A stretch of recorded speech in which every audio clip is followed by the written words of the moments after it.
Yo guys, what is going on? I hope you guys are doing all great. Happy weekend or whatever day you're watching this video. Happy day. I hope everything is going well. I know we're really close to Christmas, so Merry Christmas to all you guys. I appreciate all your support and I'm very happy to do this series with you guys. I hope you guys are enjoying it as much as I am. But with, let's get started. With nothing else to say, let's get started. So last time, if you haven't watched the previous video, we were trying to sneak away towards a door because something is following us. However, we used the invisibility spell, and then apparently zombies can see through that. I didn't know that. Did you guys know that? But anyways, so we were almost to the door, and then a freaking zombie saw us, and then he attacked us. We lost a little bit of life. We did have to use all of our mana. And now we kind of have a choice of whether to take the amulet that's there or leave it. Basically, I think we should take it based on the story. Not me personally. But Narissa thinks that we should leave it just because it's the symbol of the wicked god. And my point is that apparently you could probably use it at some sort of disguise or maybe to learn more about them. And honestly, I kind of have to agree with myself as a third person. I do think we should take the amulet, and I decided to do that. So let's see what happens when we do that. Maybe it will shock us. Hopefully it doesn't like insta kill us, you know? So let's take the amulet and see what happens. Let's go. Whew, okay, nothing happened. Good. Do you remember how the zombie would not approach the priest? Perhaps these amulets are warded against the undead. Even the children of Nerul must protect themselves from the monsters they raise, you say. Narissa looks at you dubiously. Well, it is true that a corpse newly awakened will feed on anything, and these men are wearing nothing else that could be protecting them. You picked up one of the amulets and put it around your neck. You then retrieve the other one. Take it, you say. Narissa makes a face at you. Surely this crypt is crawling with the undead. We need some protection or we will join them, you say, handing the amulet to her. She shakes her head. Don't be a child, you say. Reluctantly, she takes it from you and says a brief prayer, one you suspect is for forgiveness from her goddess. She then puts the amulet on. The two of you walk into a large, dark hallway out of the burial chamber. There are no green flames in here, only rows and rows of dusty sarcophagi inlaid in the walls. And so Narissa again raises the lantern up to lead the way. You light your own lantern to watch behind, expecting that at any moment a zombie will shamble out of the dark corner. At one point, you hear distant clanking like the sound of hard boots, or perhaps even hoofs running on stone. The catacombs are massive, you whisper. The Temple of the Eternal. Love is centuries old, and there were temples here before then. Gods know how long the dead have been piling up in this crypt, Narissa whispers. A great deal of material for these priests to work. You let your sentence fall off as you see three mummified zombies in burial rags shuffling out of the darkness towards you. Before you can decide whether to run or fight, the zombies stop as though held back by an invisible wall. They groan in anguish. The amulets! I told you they would protect us, you smile at Narissa. Let us put this to the test then. Narissa walks towards the zombies, grudgingly, as though being pushed aside by a huge invisible hand. The zombies part for her. You follow behind, and the two of you continue down the hall. Wow, guys, I think we made a great choice here. These amulets are warding off the zombies, so I think we did good. They seemed rather sluggish, you whisper, looking back into the darkness. Likely, the wretches were raised some time ago. Their souls will starve from this world soon, says Narissa. It is not long before you feel a bit of breeze and the hall opens up into a great cavern. There is the sound of running water nearby, and off in the distance is a green flickering light. Not far into the cavern, your lanterns illuminate a narrow underground river. It's water. It's like black, shimmering silk. What do you suppose that is? You ask, pointing to the distant green light. Some form of wickedness, to be sure. We shall investigate, but keep our lanterns dim, says Narissa. The two of you follow the underground river towards the light. It appears to be a huge statue although you are not yet close enough to make out the details. Some kind of pyramid. It is you, the heroic wizard, a welcome sight in a place like this. Comes in somewhat familiar voice from the darkness ahead. You remove the hood from the lantern to dimly reveal a man limping toward you. As he gets closer, you recognize him. Siba's brother, Jacob. You are hurt. What brings you to this place? You question trip over another.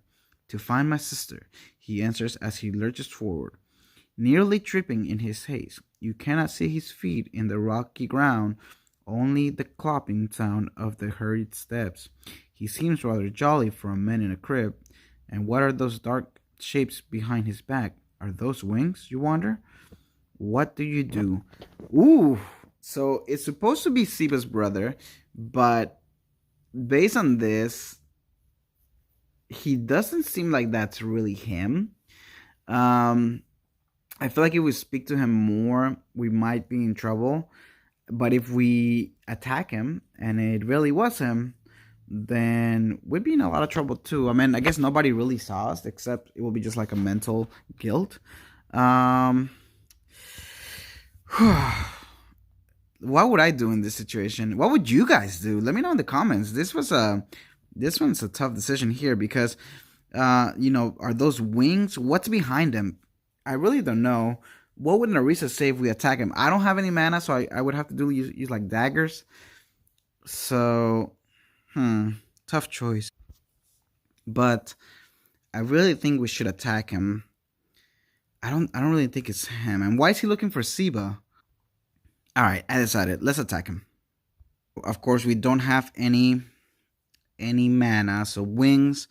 That is what is behind his back. You realize you could use a spell to attack or your dagger. Either way, you will match his pretense of friendship long enough to catch him by surprise. How do you do it? I'm gonna use a dagger. Obviously, I don't have any options, so we're gonna use a dagger. I knew we were gonna lose life because we're not skilled with that, guys. We're mages. We're wizards. We don't do daggers. So we took some life, as I expected. But hopefully that was the right choice. A friendly face is the first blessing given us this frightful place. You smile and extend your hand while with your other, you read your dagger under the cloak. Oh, you ready your dagger. Jacob smiles, throwing his arms up as though to embrace you. The glint of fangs peek out from under his lips. You step forward, and just as his arm begins to close around you, stab just below the rib cage at an upward angle, hoping to go deep into his vital organs. The dagger strikes home, and Jacob's fang mouth opens in a shriek of anger and surprise. Giant bat-like wings unfold from behind his back. He grabs hold of you, and you feel your bones crack and your skin tear as he squeezes you like a vice. You cannot breathe. Jacob stumps his feet, which you now realize are cloven hooves. He leans forward to bite, but you slash his throat. Hot blood spills onto your face. He lets go and, with a few tremendous beats of his wings, is away across the river. Vampire! The abomination will heal quickly from such mundane wounds, Narisa says. Run! Run this way! You hear a woman's voice in your mind. Without thinking, you begin running down the cavern toward the one thing you can see, the green light. Narisa shouts a protest, but then follows, her chainmail jingling. I will drain you, you hear shouted from behind. You pour on the speed. The green light turns out to be a burning statue of a jumbled pyramid of withered, tortured bodies rising up from earth with their hands held up in desperation. Atop this pyramid stands a tall, beautiful woman. She smiles down at the tortured souls beneath. Underneath this great ever-burning pyre is a richly carved wooden door. At this sight, you stop in your tracks. Other than the set of doors, the cavern is a dead end. It is then that you hear the beat of wings from the darkness behind. Come in, come in. My brother will kill you if you do not come in, the female voice commands. You feel compelled to obey, and yet that is exactly what makes you uneasy. On the other hand, the cloven-hoofed vampire is after you, and you no longer have the element of surprise on him. What do you do? All right, so in this case, we're definitely gonna have to go through the door. I don't necessarily trust her. She said her brother, which obviously means she's also a vampire. But we can't fight. We lost 3 life. I feel like if we try to fight it even more, we'll lose even more life. I think our best option right now is to run. So we're gonna go through the door. Hopefully we don't die, but I think it's the best option here given what we have. So despite the large size of the doors, they open easily and without a sound. As soon as Narisa gets in, you slam them shut and bar them. You are inside a large room lit with green light, although no torches or lanterns are visible. In the center of this room is a great richly carved dining table covered in gold and silverware. Oh gosh, they're gonna eat us. Around this are white silken curtains that partially conceal the dining area. The chairs surrounding the table are plush, although the dyes in the fabric have faded with age. In one chair sits a man. His wrists and legs are bound. He appears to be unconscious or dead, his head lying to the side against the headrest, exposing a blood-smeared throat. In one of these chairs sits Siba, although you barely recognize her. Her eyes are alert and glow with the green light. Her face is ivory white. She wears a fine crimson dress. Wow, look at this. They upped their game in the art. I love the colors. Like before we had like black and white. Um, I will say, and it's just I know I've taken a lot of long pauses in the game sometimes, but I didn't know we were looking for Siba. I thought she was somewhere else. No, actually, no. That's right. Yes, we were looking for her. I completely forgot about that. I was so in love with Narisa that I forgot about Siba. But look at this. So she looks like a vampire. Maybe she's trying to help us. Maybe she is a vampire. What? And she had to eat that dude. Poor dude. But yeah, let's continue. It is well you followed my prompting and took refuge here. My brother has a horrible temper as of late, she says with a pleasant smile. She stands up and steps over beside the unconscious man. You speak to me out of there? How? Your senses cut off as her voice enters your head. Yes, I can do a great many things now. I have you to thank for that. Her smile broadens and she runs her tongue across two pearl white fangs. You see, she says out loud, you freed me from the ruin of castle. And then I found this woman's lovely body to ride straight into your city. Siba motions at herself. I rode other bodies, of course, even yours, but I prefer this one. She was my first in the world, and so I feel the most at home in this little candle maker. She and I have become one, forever. Abomination! I will send you back to the abyss! Narisa shouts as she charges and swings her mace, but the mace hits nothing as the vampire, moving like a blur, slides away from the table. Before Narisa even completes the swing, the vampire is behind her and strikes Narisa in the back of the head with the flat of her hand. Narisa's helmet flies off and she crashes down face down into the table, ricocheting to the floor. What do you do? Wow. So this is not really Siba then. This is just somebody like an abomination that's taking over Siba. So Siba says she wrote, or not Siba, this ghost thing took over my body, which means we could have actually killed our friend. Oh man, this is crazy. Especially since, oh gosh, I don't even know. We're not gonna attack.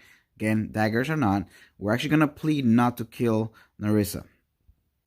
I beg you not to hurt her, you say. I aided you. I ask you now not to hurt her. Siba fixes her eyes on you. Her pupils are like bottomless pits. There is no sympathy there. Sit and watch, she commands in your mind.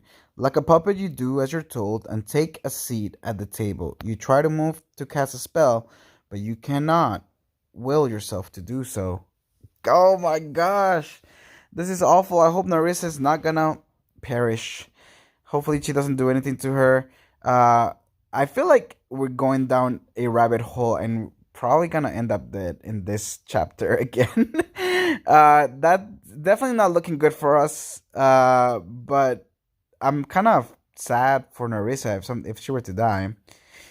With one hand, Siba picks Narissa's limp body up off the floor and tosses her face into the table. The vampire points to her fangs. These are common to nearly all of us. You see, when a demon merges with a mortal, the mortal's body takes on some features of the demon's native form. I brought along only my teeth. My brother took a few other characteristics. Your teeth? Your brother? To whom do I speak? The demon Unrule or Siba? Both. We are one and the same now, and as such will live forever. You may address me as Siba, for that is the face you know, and you humans comprehend nothing beyond the flesh. So, I do think that Siba was the one that killed Reginald. I'm gonna take back what I said just a moment ago. So Siba killed Reginald, but it wasn't really Siba. It was this possessed demon. I don't know why. Hopefully, we can find out what happened. But I'm curious to see why she killed Reginald. I'm gonna refer to her as Siba because we don't know the name of the demon. So when I'm speaking of demon, I'll probably say Siba and vice versa. Um, but anyways, yes, that's kind of crazy, guys. That's was not expected. So they're one and the same. Um, comprehend nothing beyond the flesh. All right. So live forever. Is that what you offered the member of the temple of the eternal love?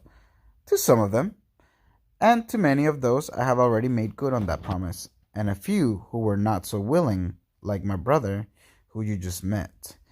And for this, what did you children of Nerul give you? Why, they arranged this union.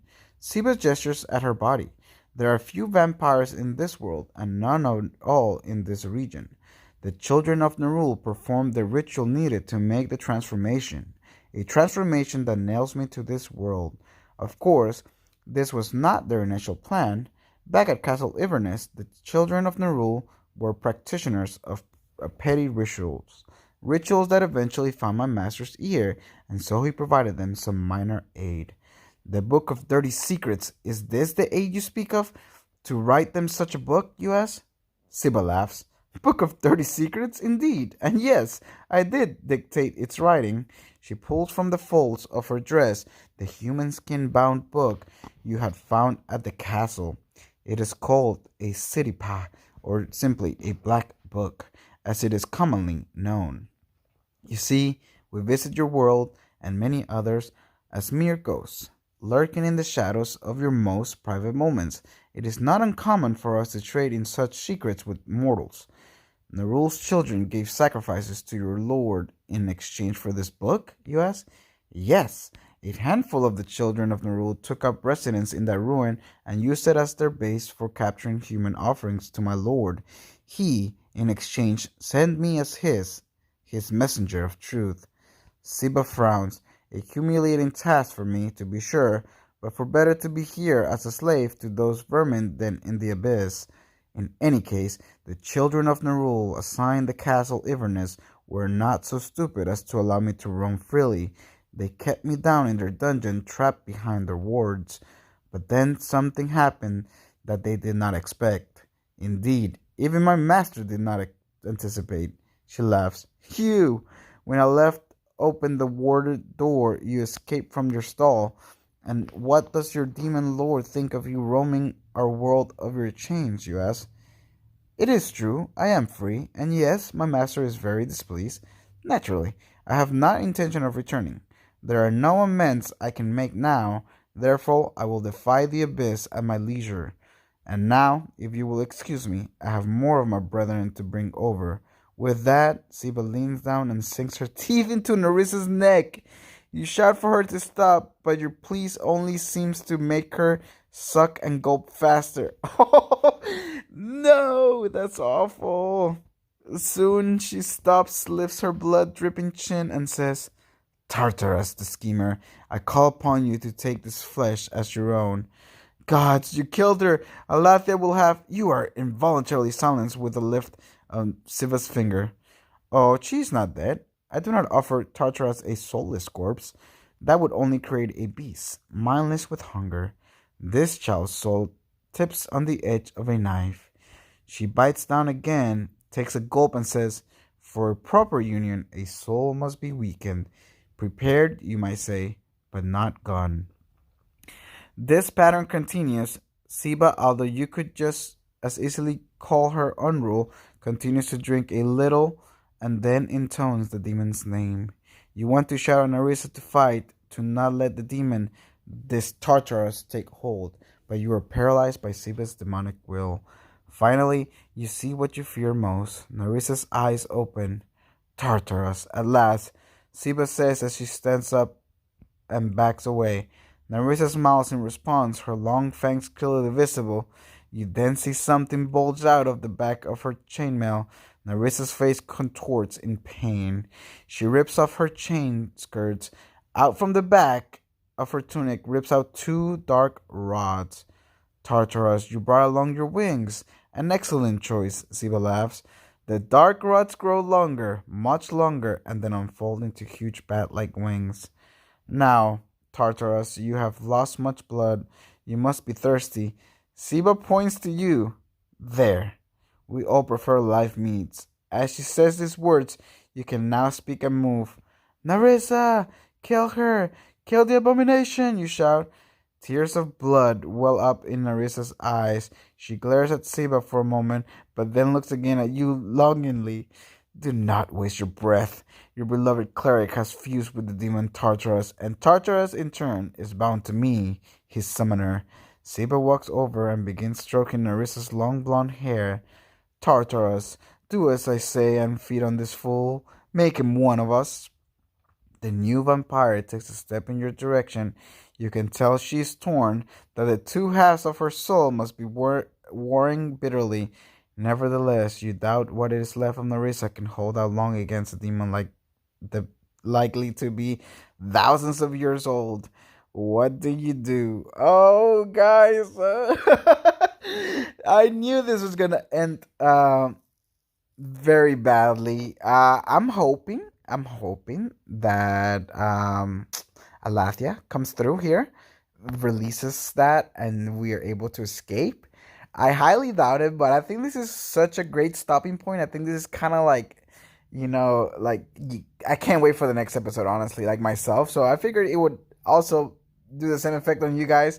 I don't know what I'm going to do. I don't think running does anything.